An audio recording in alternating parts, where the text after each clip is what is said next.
ফুপো, তুমি খালি একবার অনুমতি দাও, ওর চুলের মুঠি ধরে নিয়ে আসি। তোমার কপাল পড়ছে, তুমি এই শিকদার বাড়ি থেকে আউট আর মরিয়ম ইন। আল্লাহ মাগো, মরে গেল।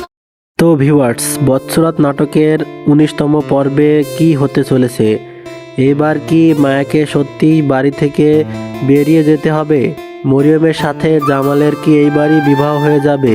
কি ঘটবে বৎসরাত নাটকের 19তম পর্বে? আপনারা যারা বৎসরাত নাটকের 19তম পর্বটি দেখতে চান তারা আমাদের চ্যানেলটি সাবস্ক্রাইব করুন এবং সম্পূর্ণ ভিডিওটি না টেনে দেখতে থাকুন।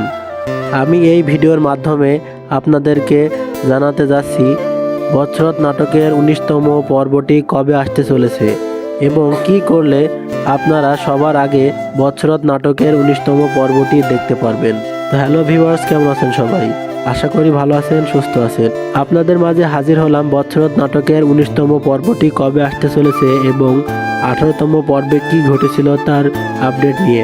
18তম পর্বে আপনারা দেখেছেন জামাল অ্যাক্সিডেন্ট করার পর তার বাড়িতে জামালের ছোট ভাই ও অন্যরা মিলে ডাকাতি করতে আসে, কিন্তু মায়া তার প্রতিবাদ জানায়, সবাইকে বাড়ি থেকে বের করে দেয়। মায়া কি জানতে পেরেছে কে তারা, কেনই বা তারা বাড়িতে এসেছিল? আপনারা বৎসরাত নাটকের পরবর্তী পর্বে অর্থাৎ 19তম পর্বে সেটি জানতে পারবেন। আর কথা না বাড়িয়ে চলুন জানা যাক বৎসরাত নাটকের 19তম পর্বটি কবে আসতে চলেছে।